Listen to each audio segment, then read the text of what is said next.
Hello guys मु आपनकर प्रिय सनत भाई आपण को आज मु एक छोट कहानी कहबी मोर पिला दिनर आपण माने सुनिबे तो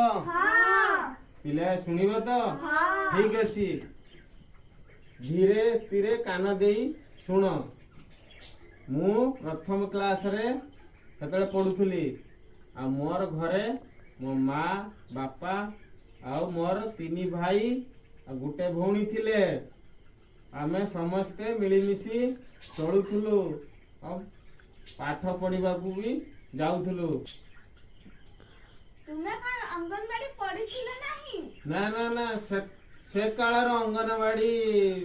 नथिला खाली स्कूल थिला प्रथम द्वितीय तृतीय चतुर्थ पंचम मु तृतीय क्लास जा पढ़ी तापरे जो चतुर्थ क्लास पढ़ी नी एकाथरे पंचम पढ़ी। तुम सांग माने कौन तुमको चिड़ेले नाही? चिड़ेले भी मोर पाठ टिके अधिका हो जाइथिला मु पंचम को पाठ पढ़िली पंचम क्लास